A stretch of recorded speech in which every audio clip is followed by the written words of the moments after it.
It's curriculum time. It's time to talk all things curriculum. And you guys know how much I love talking about curriculum. So you know this is going to be a long video. So go ahead, pause this video as many times as you need to. Get yourself something to drink and stuff. And we're going to start talking about what my intended plan is for my rising fifth grader for the 26-27 school year. But before I even begin, I just want to mention something. There's a lot of moving parts to our curriculum, and oftentimes there might be doubles of things, like maybe double literature and double grammar and that kind of stuff. That's because each program is very awesome in its own way, but I mainly may be looking at something very specific from each program. I'm also very comfortable looping my subjects. And what do I mean by looping? Looping may mean that I just shelve something for a month while we do something else. And I kind of like it like that, and my kids prefer it because it keeps things from getting too stale and boring. So I just wanted to mention that before you and I go any further. Just know that I'm a bit crazy when it comes to my curriculum. I'm very eclectic, and I'm very comfortable pulling from multiple sources. Okay, I know it's not everybody's cup of tea and stuff, but for us it really works. Also, just because this is my intended plan for the upcoming school year doesn't mean that it's not gonna change. In fact, I've already changed one or two portions of this. That if you follow me over on Instagram, you guys already know, the spelling that I originally selected wasn't really a good fit for us, So there was that I changed, and I'm pretty sure there was something else that I have already changed. So anyway, I'm also not one to stay with a curriculum if it's clearly not working. I know a lot of people, and they can be perfectly right in their advice and stuff, where they say don't change your curriculum and stuff and just stick with it through the end of the year. And there's multiple reasons why you should listen to that, but I don't. So if it's clear that a particular curriculum isn't going to work for us right off the bat, I kind of give it maybe a couple weeks, and then I go and I pull it, and then I look for something else, So I'm not one to just stick with something if it doesn't work, because I just don't want to waste any more time. If it's clear, if it's not going to work, I don't want to force it to work, And sometimes it's not clear that something's not going to work until you start using it in combination with everything else that you have pulled for that ELA block, Okay, so anyway, let's go. I'm going to share with you guys. We're going to walk through. I'm probably going to do flip throughs and all the things for each piece of our upcoming fifth grade ELA block. By the way, if you're wondering what this pink fuzzy thing is, we have an Alice in Wonderland theme happening in here. So when you see this in the background, that's what that is. Okay, just FYI. Okay, so first up, let's do some of what I consider to be a little bit more of the boring side of ELA. It's penmanship. And this year, my son really wanted to start doing cursive. So I just got him a simple little cursive workbook. I anticipate us being done with this in a month or two, and then we'll take it from there and get a more detailed, more involved one. But this is just something basic, the letters, and you're starting to put some things together. So I have things like that, So probably in a month or two, we will need something different. But for now, this will work. He does a couple, 2 or 3 pages a day, really depending. I don't really put a limit on him. I just kind of say, do at least a page, but he gets so into it that he does maybe 2 or 3 pages every single time. That's why I think that it's going to be done in a couple months. But for regular print, he still very much needs additional work on his regular print handwriting. And I saw this one on Amazon. And it was the all-in-one print handwriting workbook for kids. And what I particularly like about it is the thinner lines. Do you see how these lines over here are thinner?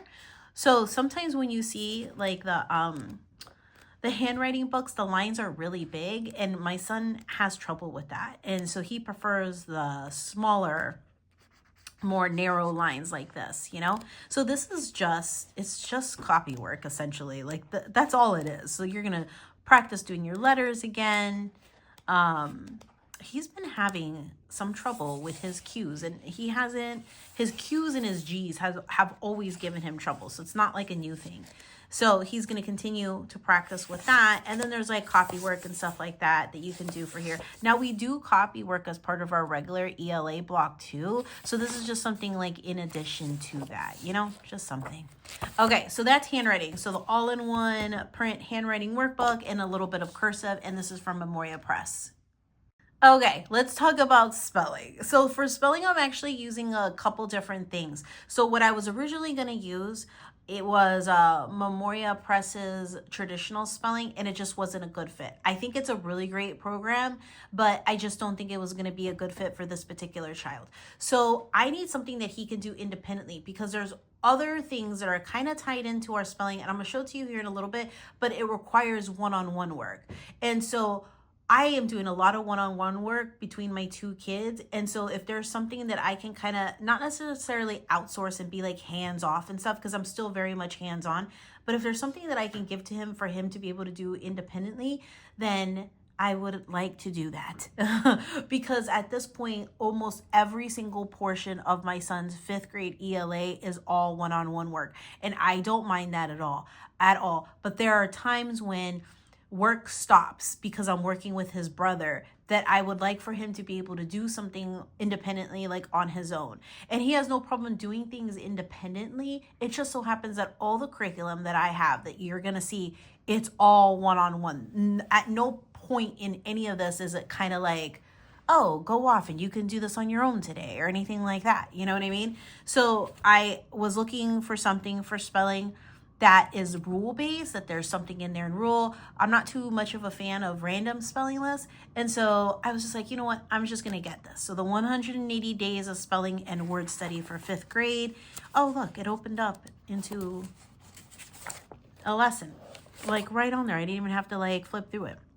So like you'll see, like this one is the IBL, like all these endings over here. And so your spelling words are all going to be tied into that. And that's what I want. So I'm not really a fan, like I said, of like random spelling word lists. Like I want there to be something that you're learning about and then spelling words to go along with it. And so then each day the activities change like a little bit, you know, but typically you have like a fill in the blank, like word bank type of thing. You're going to have like a synonym, and you're going to have antonym work. You're going to have a little bit of analogies here, where write a word that fits each category. Hold on, am I even in screen? Right here, right? And then you have this other day over here. Wait, did I skip one? I did.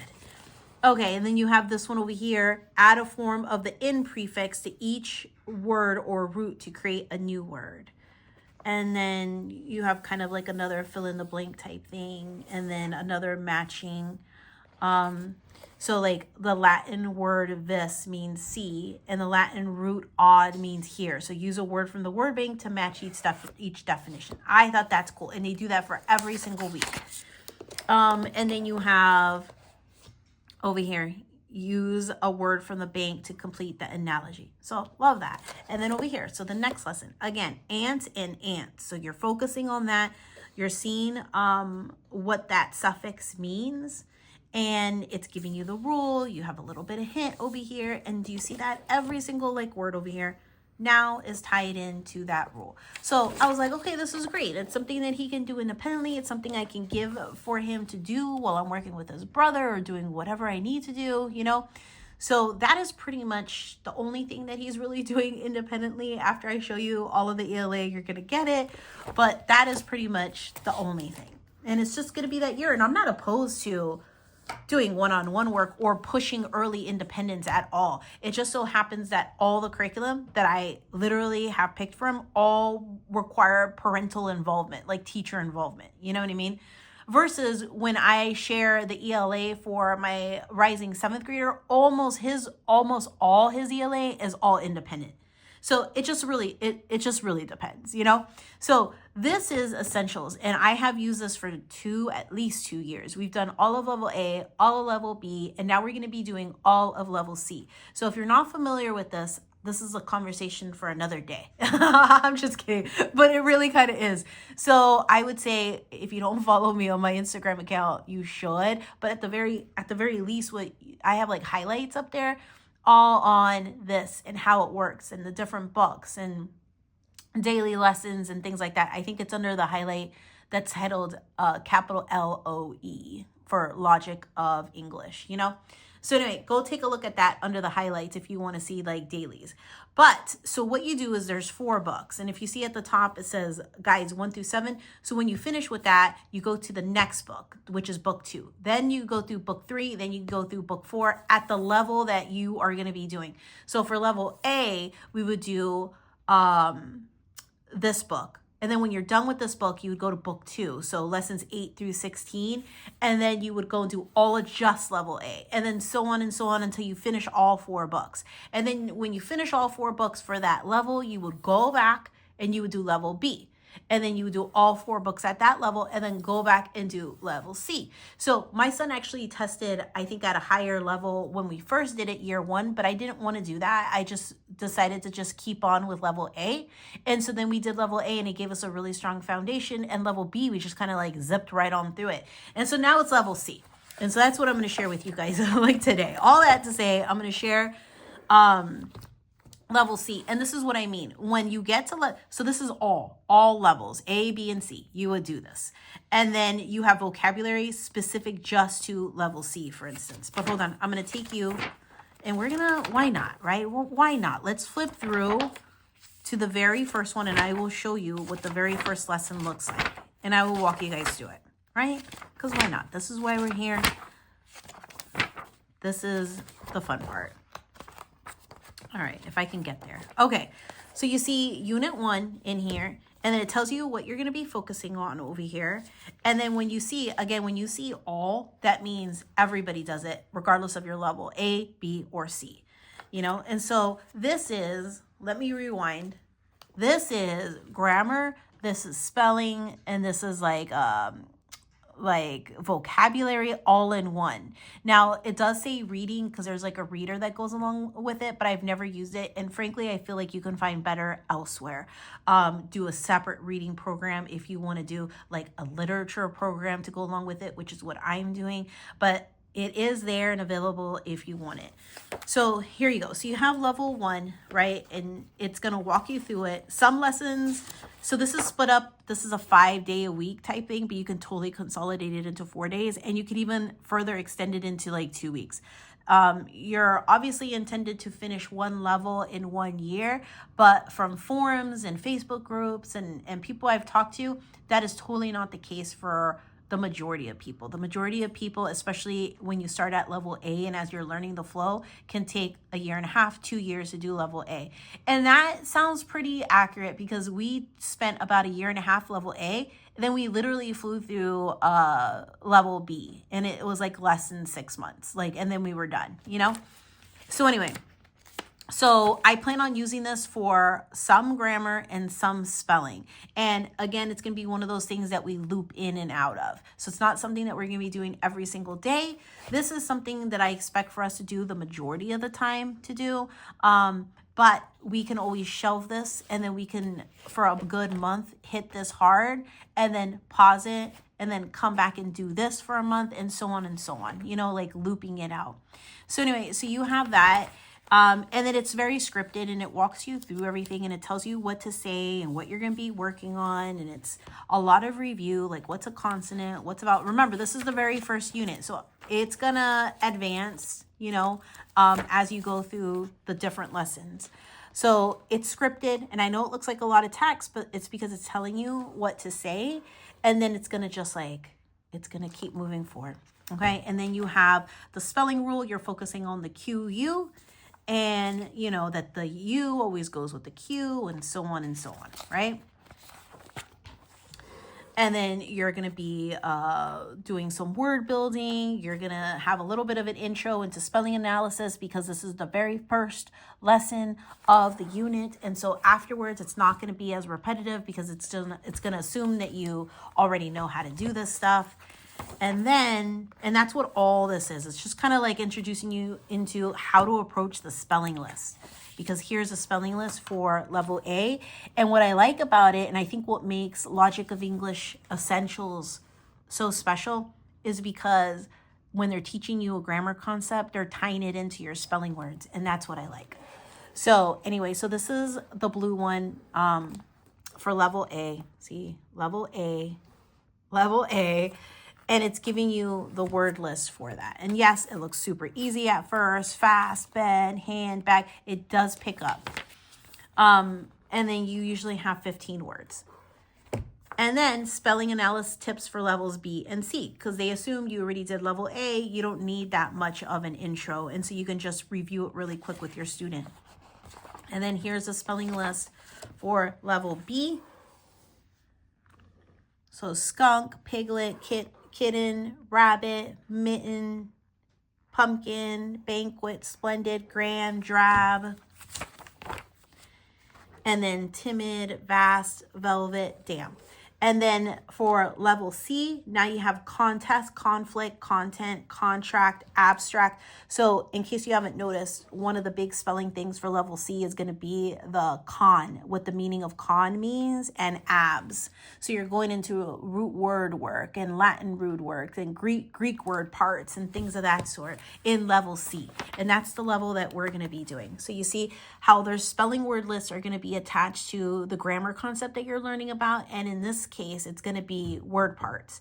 And that's, again, mainly what level C is about. So consistent, insistent, compact, complex, rustic, tranquil, cabin, dentist, district, public. Okay. And then you have to identify the nouns, turn them into plural nouns. So again, this is level A, this is level B. And so if you're doing level C, you'd be focusing on just the C portions. So over here, it tells you for level C, so these are the nouns that he would be turning into plural nouns, you know? And then you have dictation at the end of that, and it tells you what to do. Again, for your level, this would be level A, B, and then your level, right?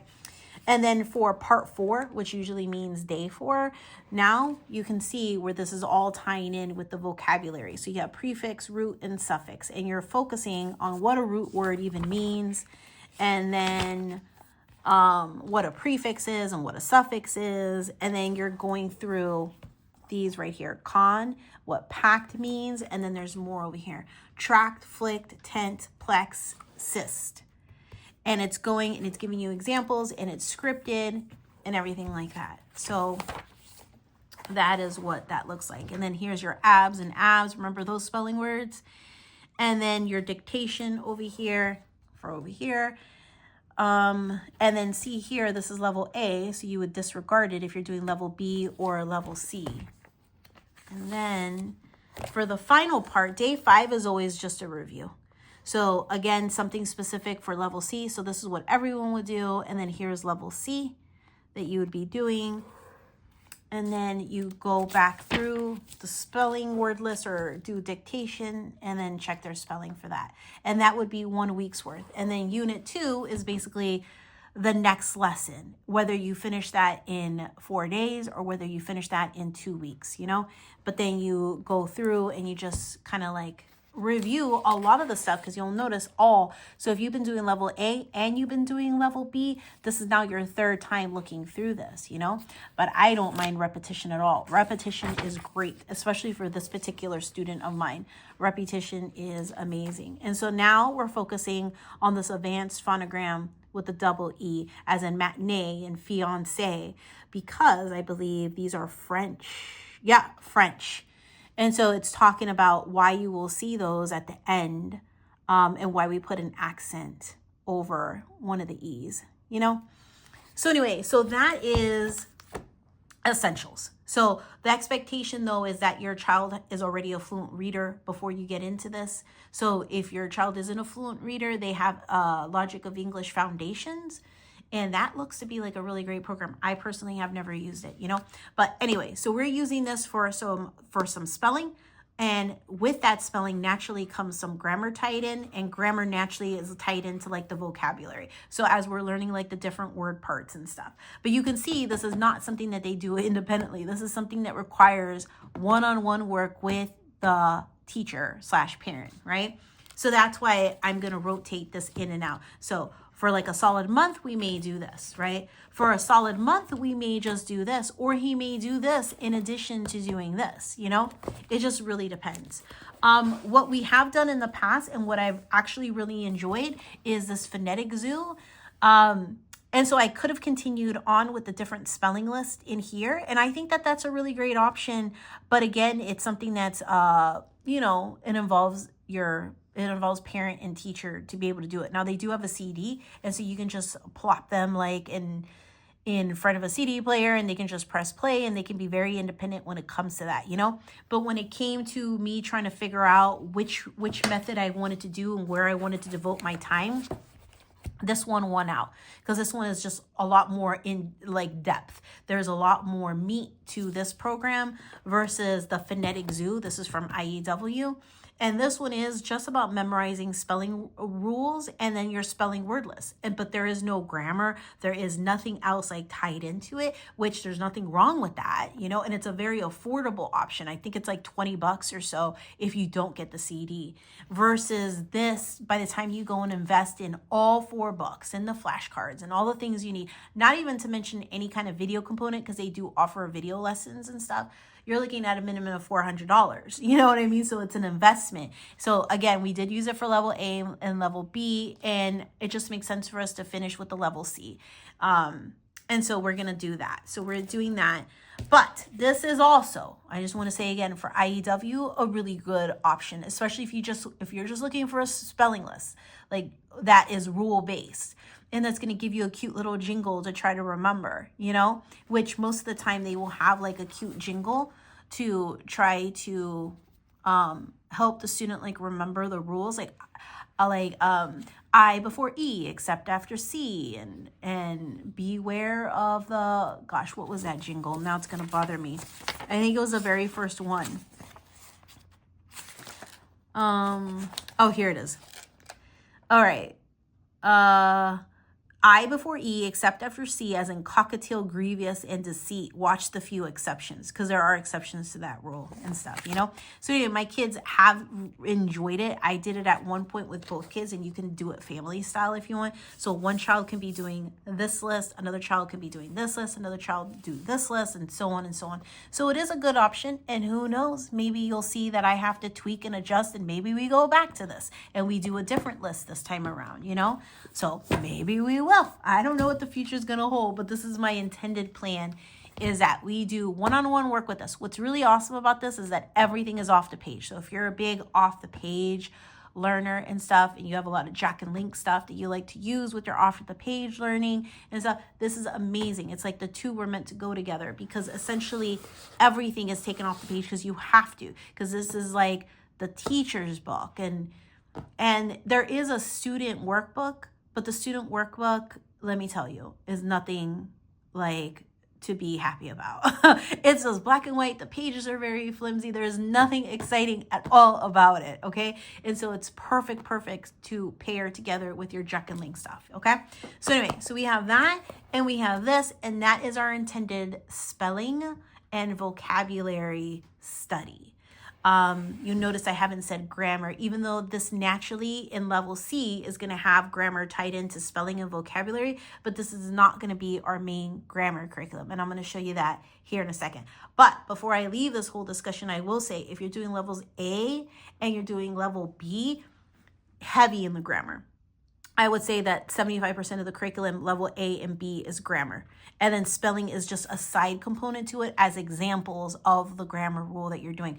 But once you get to level C, it is not necessarily as much in grammar, other than reviewing prior levels. Like when it says all, you know, other than that, there really isn't, right? It is mainly going to be for me about the spelling and vocabulary as you're learning all the different word parts and stuff.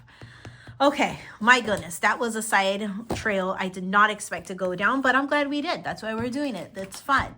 And then pause the video if you get overwhelmed. Okay, I'm going to move on to now grammar. Okay, for grammar, I'm doing this grammar and writing level 5 from Curtis, I think, Hake. I think that's what it is. If the aesthetics looks familiar to you, it's because I believe that these are the same creators from Saxon Math. And so I had no idea that there was Language Arts, and it is published by Mifflin Harcourt. So you have that. So I have tried a lot of grammar curriculum, including Logic of English, including Easy Grammar, including, I'm trying to think off the top of my head. There's just been a lot of different grammars. But I have actually used level 4 of this, and I did not share this on Instagram because I decided before opening my mouth, I was gonna try it out for a little bit and see if I really did like it and stuff before like saying anything about it, because I just don't want people jumping into purchasing things and then all of a sudden I stop using it and then they're like, why did you stop using it? And then they stop using it and stuff. You know what I mean? So I did, my sixth grader actually used this all last year. And so he did it for grade 6. Yeah, he did it for grade 6. He did the grammar and writing portion.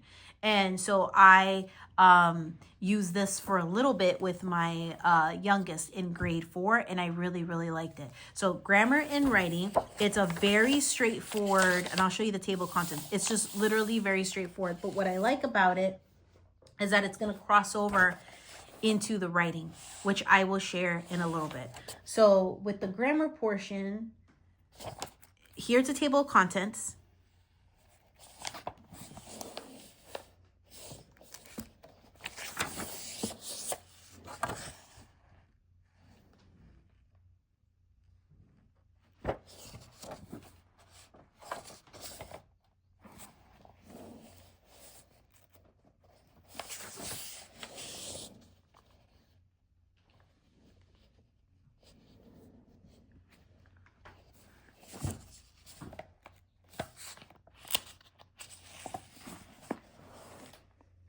Look at the hyphen, compound adjectives. Oh, I love that they're going over quotation marks and everything again. And then they're going over the semicolon. And then apostrophe word, complex sentences, interjections, that type of thing. Okay, so I'm going to show you a sample lesson. Oh, look. I have been having such luck. I've been like opening it up into exactly the page. So here's lesson 6, and here's correcting a fragment. So this is also a one that's very parent involved, okay? It's not, you can just hand it to them and then they go ahead and then just do grammar on their own. You know, every single lesson is going to require you to have teacher supervision and one-on-one work and that kind of stuff, you know? So it's telling you what a complete sentence is, what's considered a fragment. It's going to give you examples. You're going to say this stuff out loud to your children. You're going to look at some of these examples in here that they provide for you. And then it has more practice and they're going to work from here. And then you have like this review set in here. And they have plenty of review. Not as much as Easy Grammar, because Easy Grammar has a lot, multiple days, sometimes multiple weeks covering the same thing. This isn't like that. This is less than that, but possibly more than like BJU Grammar. That's one that I also did. So like BJU, you know what I mean? Yeah, that's a good example. So BJU, for instance, may have maybe 15 or something like, and then here you have 30 before you even get over some of the stuff that you did one-on-one together, you know? And that is one lesson. So that's one lesson.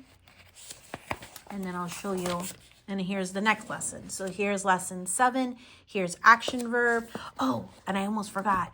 There's vocabulary interwoven in this too, which I think is so cool. So like every lesson is going to give you 2 new vocabulary words. So here's conceal, disclose, right? And then there's going to be some questions in here that are going to ask you to fill in the blank with the appropriate vocabulary word. So let's go back to lesson 6 because I forgot to share. Yep, lesson 6 is it's and its. Do you guys see that? It's and its. And it's talking about that. So I love that. Okay, so here you go, action verbs, and it has what you're going to talk about and how you're going to introduce it. Here are some examples that you're going to work through on like together. Together, you guys work through it together. So you're looking at the same book. You guys are going to work on it together. And then you have practice. And the practice, you can still work on this together. You can do this orally if you want to. But then you get into this review set. And then I have them do this independently. So here it is again. There's 14 questions up here. And then there's some more along the back. And there's 30. So same as like the last one, you know? And then here's the next lesson, lesson 8. More vocabulary. Geo, as in geography, means earth. And you're going into geography and what geology, you know? But let me review over here because, look, here it is. Here's your vocabulary. conceal or disclose, and then they have you fill in the blank with the appropriate word based on the thing. So they incorporate that into some of their questions and stuff, you know. But anyway, the next lesson, lesson 8, capitalizing proper nouns. You're working on the geo, and then it gives you examples of what a common noun is, a proper noun here. So you're discussing this with them. And then you're going over whether to capitalize small words as part of a proper noun. It says, do not capitalize them unless they are the initial or final word. Okay. And so I work through these together with my students. So we do this, and we do this together. Sometimes we even do the practice together. Most of the time so far we have been. And then I send him on his way and he does the review set independently. And that's how we work through that. And yeah, 30 more questions. So it's pretty consistent. The review set has 30 questions. I think it's safe to say. So let's do this again. And I'm going to tell you guys how I approach it. Okay. So present tense of verbs. So new vocabulary definitions right here. Archipelago, estuary. And then you have present tense, and then with plural subjects, and then singular subjects, right? And then how you handle verb endings over here. So it's plural, singular. Oh, excuse me. I felt like I was gonna sneeze. And then when a verb ends in a consonant and a Y, we're going to change that Y to an I and add ES. So we're talking about this. We're doing it all together. We're doing the examples together. We're going over the solutions to those examples together. And we may even do the practice together. We just do all the practice together. And then I will let him independently on his own go and do the review set. Okay, so I like it. It's just very straightforward and to the point. I don't feel like it's too long and it's not too short. I feel like it's the perfect Goldilocks blend, right? It's not too long. It's not too short. It's very explicit. It provides plenty of examples, plenty of opportunity to like work on it. There's plenty of opportunities to take it off the page if we want to, like all the things, you know? So that is going to be our main core for grammar. Now let's talk about writing. For writing, I am using 3 different things. So I'm going to talk about each one and I'm going to explain to you what I find their strengths to be, and we'll just discuss.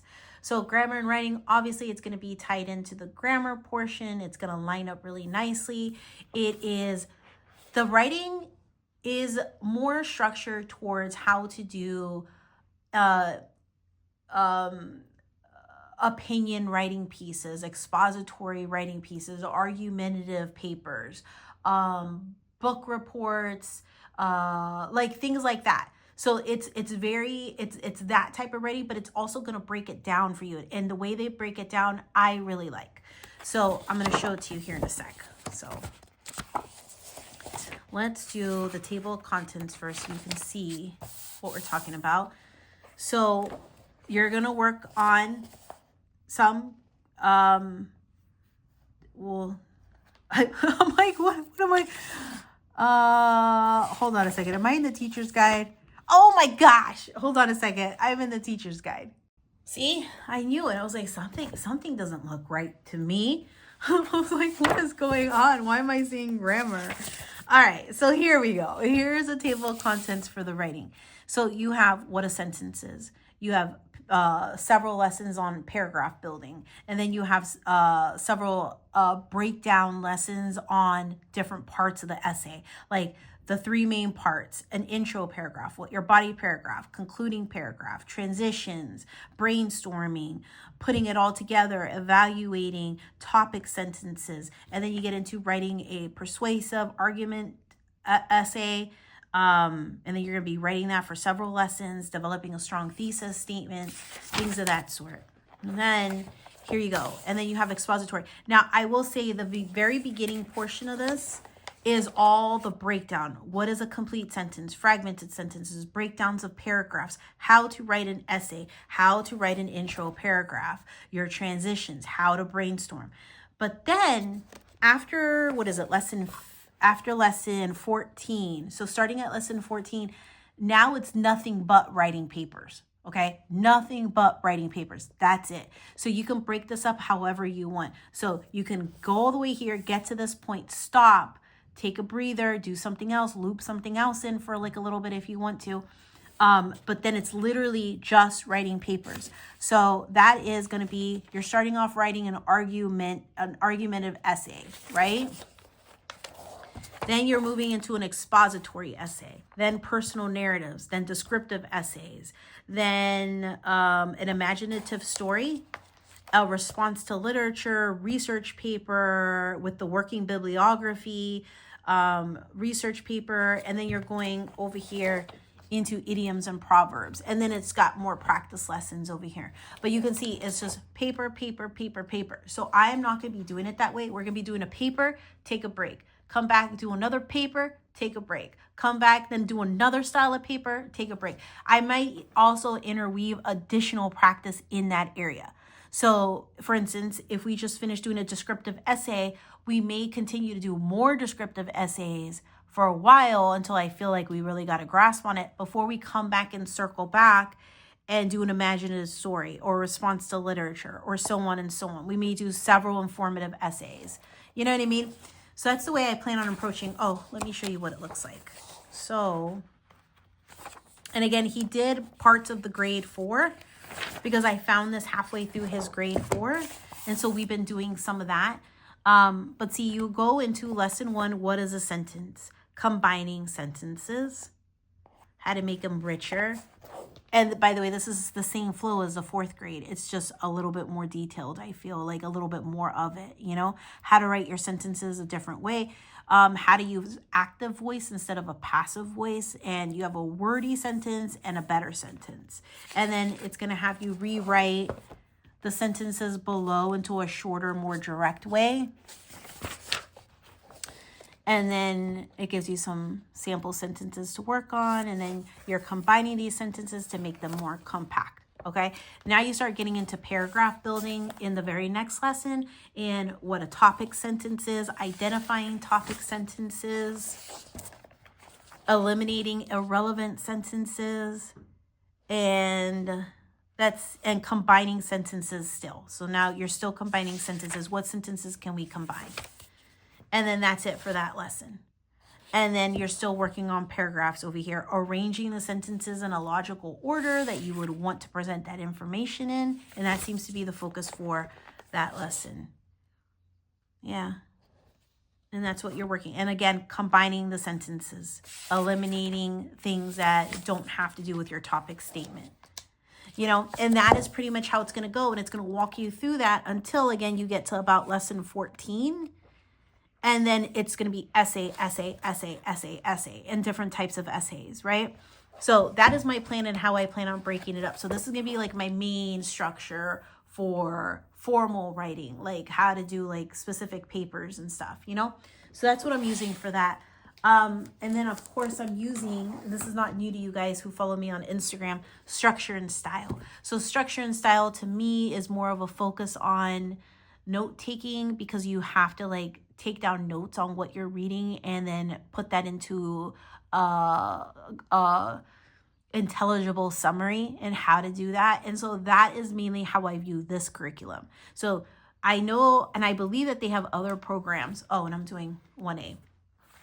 I believe that they have other programs where it's going to teach you how to do papers and things like that, like what this is pulling out of. I don't have any experience with that. And this is basically how I'm viewing summarization, note taking, how to be able to put things into your own words and stuff. And so that's what I'm using this for. And again, I share a lot of this on Instagram. So if you want dailies on how this is going, I've started a highlight on it. And I talk about this fairly frequently in stories. So that's how I'm using that.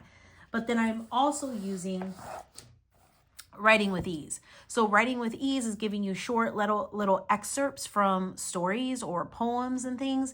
And then you're asking your child to summarize back to you orally. And then you're doing dictation and you're doing copy work. So even though I have 3 different pieces of writing, you see how they're all each different and they're all each targeting different areas that I want to target with my specific student. And so that's how we're doing it. So I'm going to show you.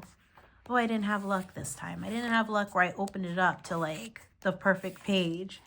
All right, here's one. So this is the teacher's guide, by the way. So this is week 11, and you are doing a narration exercise, and the focus is on identifying central details in a description. So you're reading this passage out loud to them. And then you are asking them questions about what it is that they just heard.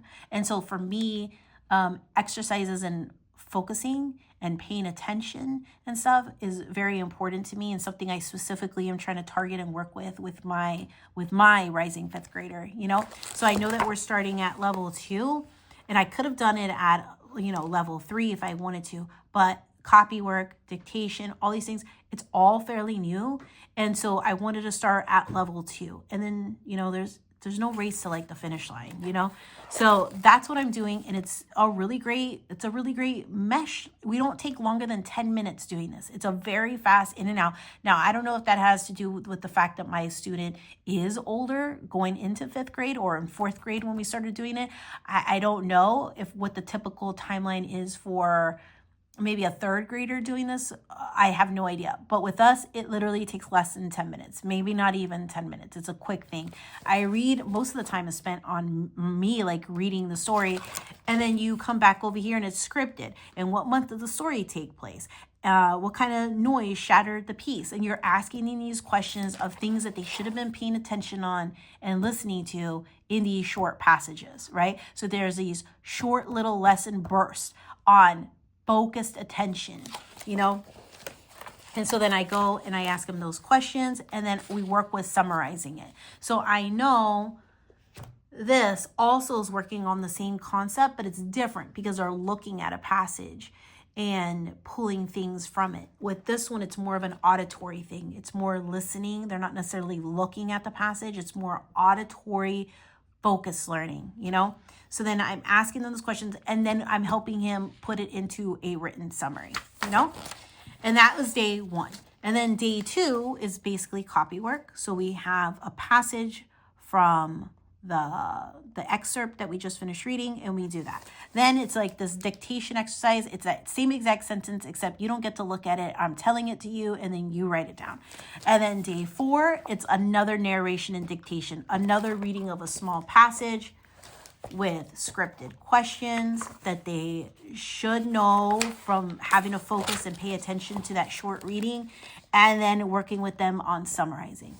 And then on day 5, I can't tell you too much about it because we usually skip it. It's the creative writing component, but let's see what it is, just so you guys know.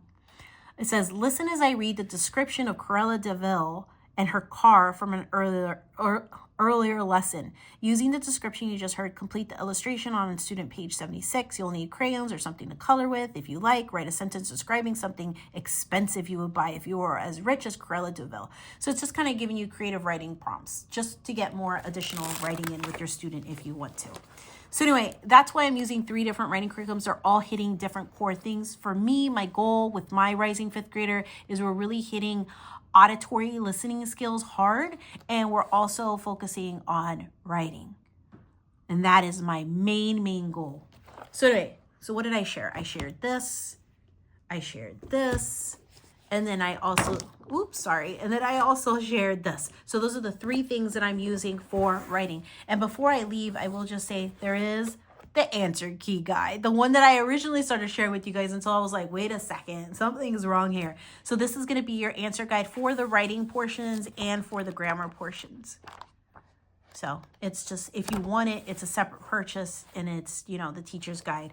But when you see it, it's for grammar and for writing. And there's nothing special about it. It's just literally just telling you the answers and stuff. That's literally it. Okay, guys, the literature portion. Here we go. Let me go get it. Okay, there's several different things that I'm using for our literature. Just like for the writing, each one's hitting like a different core component. We are not doing this every day. I'm looping. And so right now we're finishing this level, but we fully intend to continue on in this series, and we're just taking our time through it. So at one point, like whenever we switch and we're doing our book study for Moving Beyond the Page, which I'm about to share with you guys, this may get put on hold. So while we're doing moving beyond the page, this is going to get shelved for like a little bit. And we're going to do one unit from moving beyond the page. And then when that's done, we may bring this back in. So we're doing level E. We're doing level E. What is that? Oh, it's like it's just like it's like a sensory, like little thing, whatever. It's like a little thing in there. It's like a little glitter piece. So right now we're reading through 20 Chakata tales, which are folk tales from India based on Buddhist stories.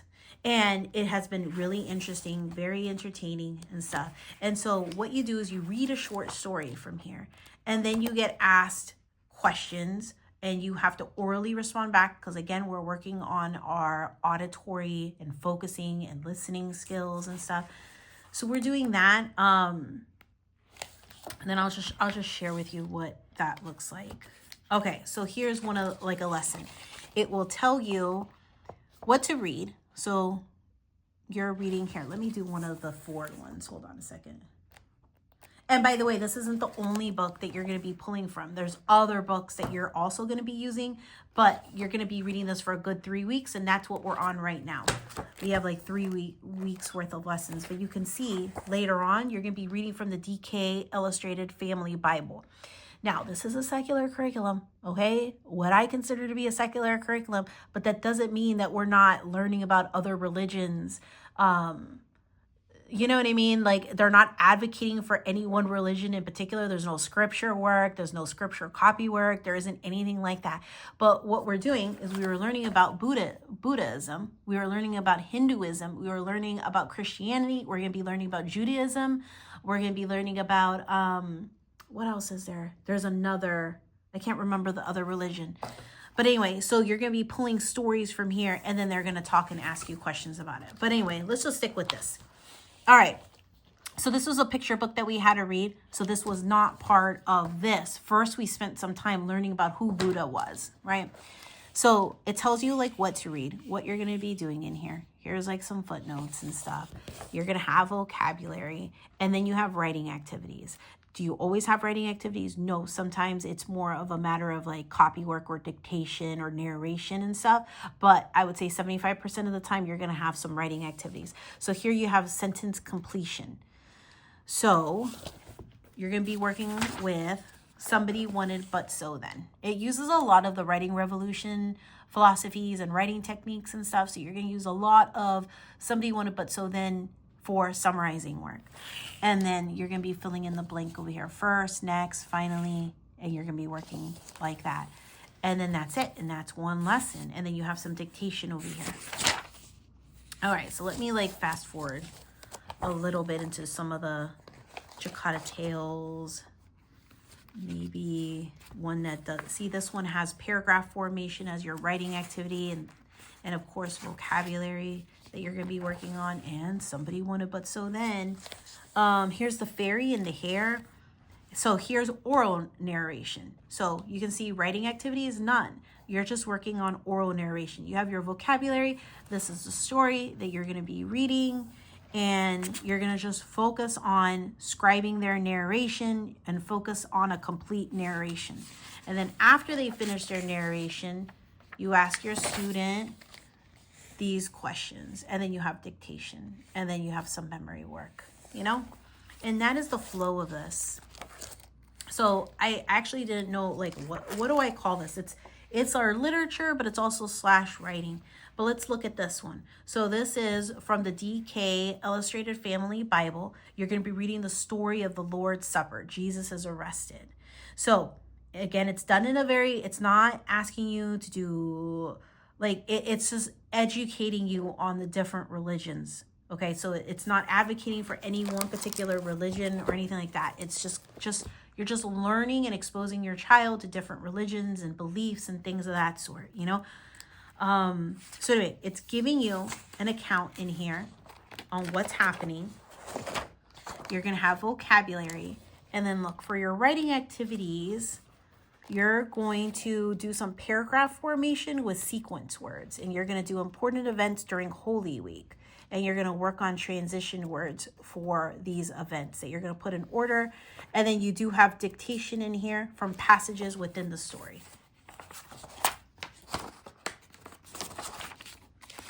And then some memory work questions. Okay? And that is what you are doing. So again, it's not just any one particular religion, it's multiples, but there's different levels and they all correspond to like grade or age ranges. My personal hot take on this, and I know I've said this on Instagram multiple times, is don't go according to age. I would honestly go according to the writing level of your student and what the minimum writing requirements are before taking any particular level. It'll tell you on the website. It will say, student must be comfortable with writing incomplete sentences. Or when you get to the higher levels, it will say student must be comfortable with being able to write 3-paragraph essays. And really take that into account, because right off the bat, lesson 1 and lesson 2, like your student is regularly doing 3-paragraph essays or responding in paragraph form to every single question every day that you do this, you know? So I would go according to that. I think all lessons are amazing. I did lesson at level C, I think way back when, and I did it family style with both of my boys. And then I just kind of forgot about it. It wasn't a great fit at that time, especially not doing it family style the way I was doing it, with 2 different competency levels in writing, and it wasn't as good as it could have been. Now it's fantastic, just working with one child with their specific skill set and stuff. It's been really, really good. So anyway, so that's one portion of our literature. And again, this is going to get looped in with Moving Beyond the Page. And I will bring Moving Beyond the Page out next. Okay, I didn't bother to bring out every single one from the 5th grade year. I didn't pull that out, but it's listed like on the back. So you'll see, so over here on the right side are the different units that you're going to be doing for literature. So you can see you have poetry. The view from Saturday is the book. You're going to be working on American Tall Tales and Legends, and there's going to be several books that go along with that one, just like there's several books that go along with the poetry one. But then this is a novel, The K. This is a novel, A House of Tailors. Oh my gosh, hold on. Sorry, guys. I didn't know I wasn't even in the screen. And then this is a different novel, My Side of the Mountain, The Witch of Blackbird Pond, The Invention of Hugo, The Ballad of Lucy Whipple, Wrinkle in Time, Lincoln, and that's going to have a couple different books for that one, and then an independent study. So going back over here, because I don't even know if I was in screen, poetry is going to have a couple books, and then that is a novel, and then American Tall Tales and Legends, that's going to have several books to go along with it. So you're going to have 3, 6, 9, 12 total ones that you're going to be doing throughout the school year. So I just pulled out the very first one because it's on my shelf, and it's one that we're going to be jumping into in a couple weeks. Actually, no, I take it back.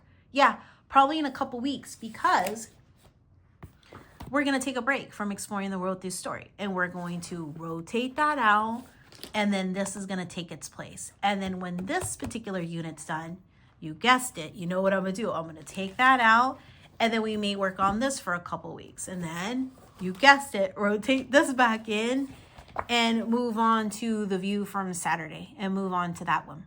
Okay, so that's how I'm going to be doing that. And with the other literature curriculum that I'm going to be showing you, it's just a matter of like swapping out. You are going to keep things fresh. I'm not too concerned with making sure that I finish all of these things in one school year. But I always end up getting surprised because somehow I end up doing that anyway. But I wouldn't be upset if I didn't. If this carries on into his 6th grade year, like this carries on because I've been looping it out so much, or Torchlight, which I'm about to share with you guys, if that gets pushed out a little bit more, I'm not going to be upset. It is what it is, you know? But somehow, and don't ask me how, but somehow at the end of the year, I usually end up finishing almost everything by the end of the year. But that's also because we homeschool year round though, so maybe that has something to do with it. But anyway, I'm beyond excited for this. So you can see that this one has 10 lessons, but you have 2 days in the very first lesson, and you have 2 days in the very end of the lesson. So that's 14 lesson days. We only do school 4 days a week, so 4, 8, 12, So it's probably going to take us a month, like per unit and stuff to do. So it's a good little break, right? So we do this for a month and then we rotate when we're done with that to something else. But it's going to have vocabulary in there also for you to do. And their vocabulary is going to be centered on poetry because that's what the focus is on for this particular, the very first unit. You're going to have a review sheet where it's going to review everything that you're going to be doing for every lesson, kind of giving you a summary. And then these are the required books. So you're going to be doing The Handy Guide to Writing, Love That Dog, which is one of my oldest's most favorite books, My America, A Poetry Atlas of the United States, and R's for Rhyme, A Poetry Alphabet. So you're going to be working with those 4 books. So lesson 1, you're going to spend 2 days on it, and you're going to be going over this particular vocabulary or terminology for poetry. And then you have some reading comprehension questions. You have things to fill out. And then you have your pick of activities that you want to do. So you're going to have a poetry vocabulary, a rhyming patterns activity. Then for day 2, so you see this was all day 1. But again, you can split it up however you want. And then day 2, we're going to be memorizing poetry. And then we have poetry techniques down here we're going to work on. And then keeping a journal up here. And then you have a wrap up. And then here are some of the organizers that you are going to be using. So I will say, I think if your student does not like to read, this probably would not be like a good fit because there is a lot of reading involved and stuff. And if your student does not like to write, I also think that this may be a problematic curriculum for you because there, you can see that there's going to be a lot of writing and you can modify it to where maybe you don't. But I think that you'd be missing out on a lot of what makes this curriculum magical or special, you know. So you have all this. So we're still in lesson 2, which is kind of like that was all up until this page was all lesson 1, and then you're getting into lesson 2. Now lesson 2 is just a 1-dayer. It's not split up into 2 days. So let's take a look at that. So these are the books that you're going to need. These are things to know. These are what you're going to be focusing on and reading about. And then you have your comprehension questions, and then you have your activity over here to do. So this one is on strong verbs. And what are you doing? That the action verbs are the most important words in the poem. And you're going to brainstorm a list of as many action verbs as you can think of related to that animal's movement. And then you're doing nouns and interesting adjectives. And you're going to be doing concrete, using simple words to create concrete pictures in the reader's mind, illustrate each noun according to its adjectives.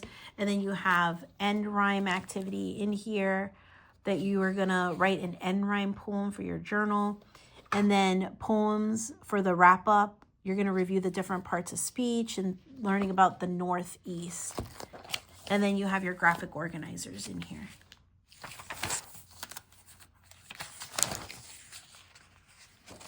And that's it. And then you have lesson 3 and it goes on and on.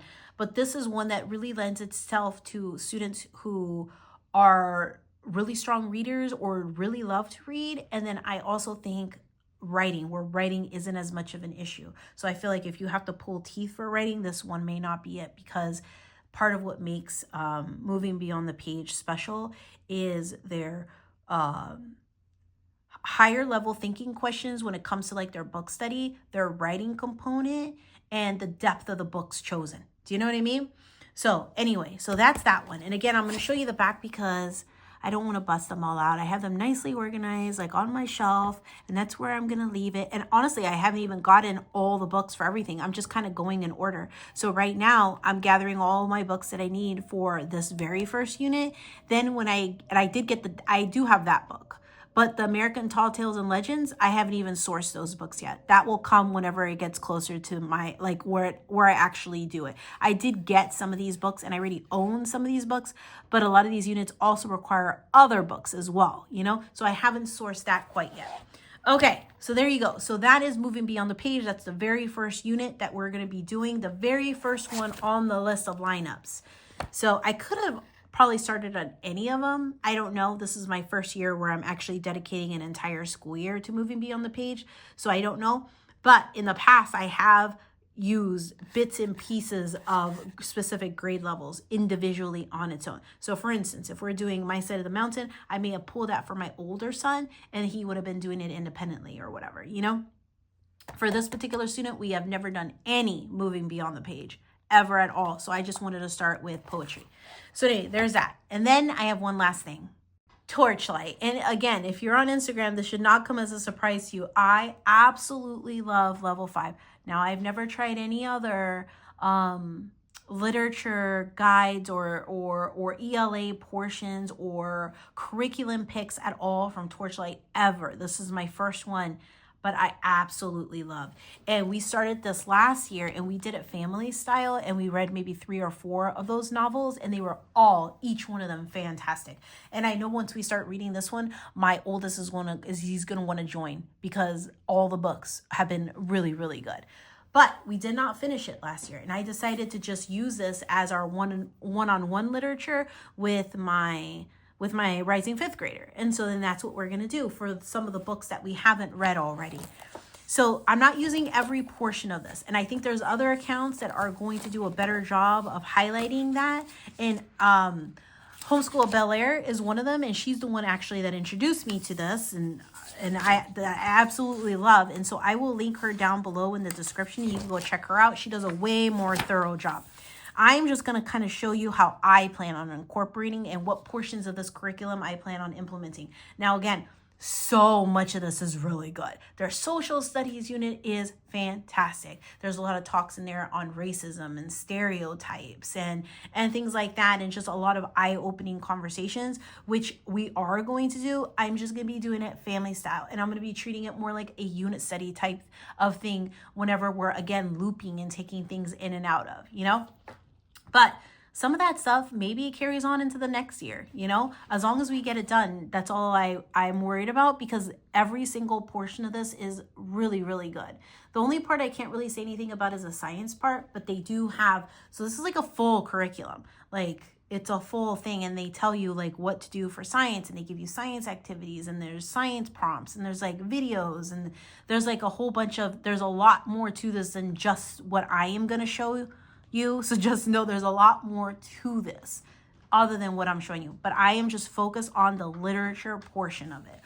And so let's take this one. And so how I am doing this. So for instance, the next book that we're going to read is A Girl, a Raccoon, and the Midnight Moon. And we're actually starting this on Monday. And Amazon is late delivering it, and it's not going to get here until Monday. So we may not actually even start this until Tuesday. But we're going to start this next week, and we're starting with Torchlight. And we're going to be jumping into this. So A Girl, a Raccoon, and the Midnight Moon. So I'm using what they call their literature primers. And their literature primers is where it's at least to me. Like all the good stuff is in that literature primer. And that essentially is all I'm going to be using. I'm going to use the book, obviously. And I'm using the literature primer. And then that is it. So, but again, please keep in mind, there's a lot more to this curriculum, and it's like interdisciplinary and it's all interwoven, and the subjects cross over into science and it crosses over into their social studies and it crosses over into all that stuff, you know. But for the sake of simplicity for me in developing my students like curriculum for this next year, I had to put blinders on. And it doesn't mean we're not going to do it, because we are more like a unit study style thing or a book study and just doing that specific book and then doing everything that it had in here recommended through it. I don't know if that makes sense, but again, follow me on Instagram if you have an Instagram account, because it will all make sense as I start to do it. And then I will show you like where I'm pulling it from, you know? But like, see, like you're reading from this book called Cities. In here, it's so good. Their history and their social studies is like interwoven and combined. And so there's one that says Your Brain on Stereotypes, and that's a book that's been on my list for like ever. Let's see if it has see their equity and ethics portion and their geology, social studies / history portion. Let's see what else. Here's one on micronations. And then, I mean, it's all, there's so much to it. There's There's so much more other than what I'm sharing with you, but I'm just sharing with you what I specifically plan on pulling out for this specific student only. But as a family, we're going to be pulling from here for some of their ethics style studies that they have. Okay, so what we're doing. So these are called literature primers. And for me, again, this is where it's at for literature. So you have your intent on the story, like a little synopsis and stuff, why they picked it and stuff, why it was important. You have possible concerns like vocabulary, like you have that word and it's found on these pages, that word, and then negative self-talk on page 160. You have vocabulary, they give it to you all in one go. And then you have reading insights and discussion topics, how to approach this, what to look out for, what to read, what to focus on. And then in here is where you have like specific hyperlinked activities or YouTube clips or podcasts or things like that that you can do. So chapter 1, the scream. Here's an optional activity with research. You would click that and you would research this person. Then chapter 2, beheaded. Here are discussion questions that you can turn into prompts. So I haven't quite decided on how I'm going to use this. I want this to be more of a conversational one. I hate to keep referencing Instagram, but I just have to, because most of you do come over there from Instagram. And so you guys know what I'm talking about. You guys know that we've been reading Piecing Me Together by Renee Watson, I believe. That one, I'm not doing any written prompts. I'm not doing any discussion-based questions. I'll actually show you my board here in a second so you can see. And it's all oral discussions. And it has been so fruitful and so good, so ridiculously good. And so this is how I may approach these books from Torchlight. So it may be something that we have a conversation about, you know, and I will orally ask these questions and we will discuss after each particular chapter, you know. So they have it for each chapter. And see here you have another hyperlink for an optional, and here's an optional activity over here and an optional hyperlink in here. And then you have all these questions. This is where the money's at for me. They're so good. All the questions, they're like higher level thinking questions, critical thinking analysis and stuff, and a whole lot of opportunity for discussion. So that is how I plan on approaching it. So I haven't figured out quite how I'm going to work it into the rotation. I just know that that's how I plan on incorporating it. So it may be that whatever is the most rigorous for my son, whichever one, which I think might be this one.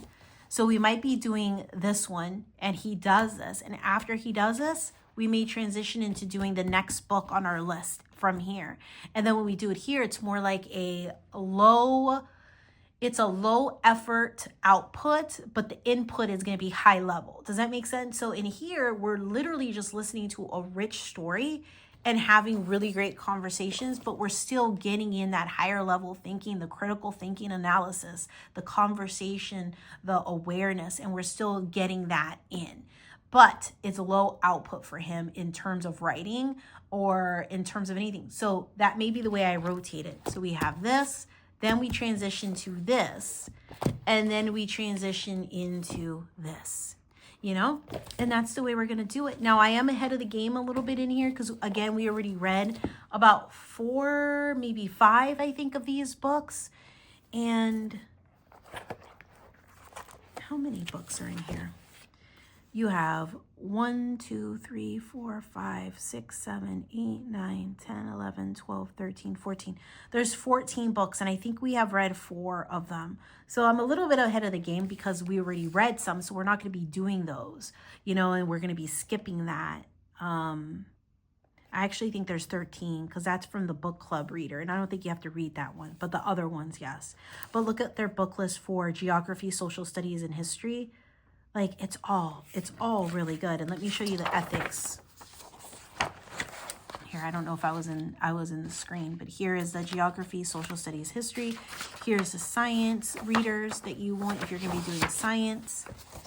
And then you have art. Oh, here's your equity and ethics right over here. This is your brain on stereotypes. This book is anti-racist. I am not a label. Kid activist for which we stand, the art of navigating finance. And there you go. And that's what they have. So anyway, that is my plan. The only other thing I have to show you, which is kind of just a sideways thing that we're doing, and we're just doing it family style, but I don't know what to classify it is. Does this get classified under ELA? I have no idea, but it's going to be some logic. And so I expect us to go through this workbook because that's all it is. There's nothing fancy. It's black and white, but it starts at the grade 3 to 4. And we're just doing it family style. And so they do a couple pages every day. We might be done with this in like a month or two. And I already have the next one lined up for it, which is not this particular one. I only went with this one because it had thousands of reviews, I think, like on Amazon. Or it was because it was recommended in the Well-Trained Mind's Guide to Classical Education, I think it was. I don't remember, but I picked it for a reason, figured we'd try it, and I went with a lower level since we've never really done any logic, so I figured we would just start lower. But the next one that we're going to be doing has a lot of color and it looks a lot more engaging and really interesting, but it's at a higher level. So I will share that whenever we get ready to go and do that. But see, nothing special. And they do like 3 or 4 pages a day. So anyway, other than that, and we do that family style. So there you go, guys. I have multiple things going on for different subject or different components within ELA, but I feel like they all serve a specific function and stuff. Do I recommend somebody who's new to homeschooling possibly doing it the way I'm doing? No, please, no. Please just like go with what's comfortable for you. Don't try to be like anybody else.